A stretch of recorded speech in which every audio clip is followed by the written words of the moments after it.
853, good PM Pastor. May I ask kung nagsugo ba si Jesus nga ipatuman, okay, ipatuman ang adlaw nga igpapahulay sa bag-ong tugon og naabay mga apostoles nga nagwali og nagtuman niini. Thanks, Pastor. Okay? So, ang iyang pangutan na asa ko babasa sa bagong tugon nga ipatuman ang adlaw ipagpahulay. Nga naman ngita man kag bagong to sa bagong tugon igsuon nga nagpadayon man ang daan, no? Nga ikaduha pa, wala man ning word nga bagong tugon sa kapitulo bersikulo sa Biblia.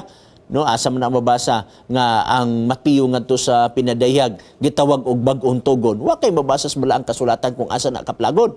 Ug asa sa na mabasa nga ang daang tugon gitawag og Genesis ngadto sa Malakay gitawag siya daan tugon. Tawo na lay nagdugang ana igsuon. So kining Genesis ngadto sa Malakay og Mateo ngadto sa Revelation gitawag ni siya og kasabukan, gitawag na to og kasulatan. Wa tawgi og bag-o og daan nga tugon.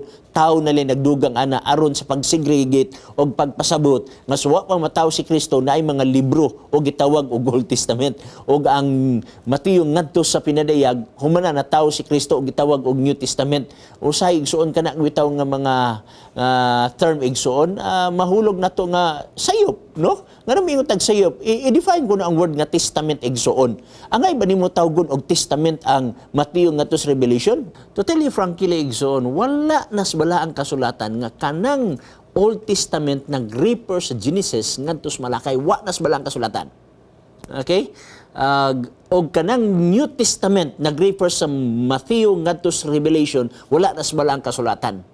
Gidugang ra na igsoon 200 AD, more or less 200 AD by Tertullian. Kanang word landaan nga testament, how ka mahimong testament? Pamalando nga ko na ninyo. Unsay word nga testament? Okay? For example, ako, dato ko, unya himalatyon ko, unya nakoy anak, unya nakoy kabtangan, maghimo kog testament nga inig kamatay nako ang tanang kabtangan ihatag nako sa akong anak. Umiingon kag daan nga testamento, daan nga bag-ong testamento, unsa man na siya? Dili siya nga termino igsoon, pero ato na lang ang gibawat sa kababag-an aron usab madeterminar na nga kanang Genesis ngadto sa Malakay, mga sinulatan kana sa mga propeta sa wala pa nakaabot si Kristo, o ang Mateo ngadto sa pinadayag mga sinulatan kana nga diin na si Kristo o mao'y pagsaka usab ni Kristo, mao na mga sinulata. Pero wa day mabasa sa balang kasulatan. Ang address sa balang kasulatan ay igsuon nianang old og new, wa na tawag og old og new dinhi sa New Testament or dinhi sa Old Testament nga pahayag igsuon. Wa tay mabasa niya na ang ilang address ana kasulatan. Okay? So ato ko nung tanawon kung pag dinhi si Kristo sa kalibutan, unsa may sulti ni Kristo nga ang kasuguan iyang gibungkag? Kay kung iyang gibungkag nakikatarungan nga nabay mabasa nga gisugo. Pero kaso igsuon ang giingon sa Mateo 5:18 nagingon diri. Okay? Ato masahon nagingon diri. Nagingon siya diri nga matud pa niya diri 17 sugod. Ayaw kamo paghuna-huna. Giamianhi ako aron sa pagbungkag sa kasuguan o sa mga propeta.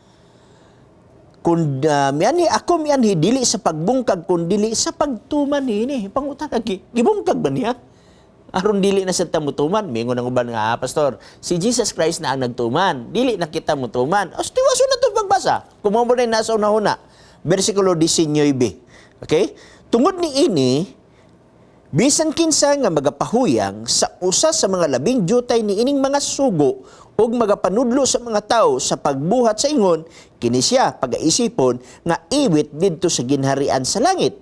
Apan bisan kinsa nga magatuman ug magapanudlo niini, kini siya pagaisipon nga dako didto sa ginharian sa langit. Magatuman ug magtudlo, pagaisipon nga dako didto sa langit. Mao ni ang gibuhat sa Seventh-day Adventist. Mutuman ug mutudlo. Hili kay bugto ng bersikulo pagbasa sa bersikulo 17 nga si Kristo nagtuman di na din tiwason kay aron si Kristo na mutuman ug di na ta mutuman kung tiwason nimo apil maganita. So dili na ta kinahanglan nga basahon nato pagbalik nga gisugo ba kay nga naman wala man gibungkag ni Jesus Christ. Og si Jesus Christ nagtuman na niini ug asa man sa mabasa ni walang kasulatan atong dungagan. Juan Kapitulo 15, versikulo 10. Adunay gisgutan ang balaang kasulatan dinhi. Juan 15, versikulo 10. Aron nato makit-an kung unsay gipahayag sa balaan nga kasulatan. Ingon siya diri, akong basahon. Okay? Kung tumanon ninyo ang akong mga sugo, magapabilin kamo sa akong gugma, maingon nga gituman ko ang mga sugo sa akong amahan o nagpabilin ako diya sa iyong gugma. Imo makita gagituman.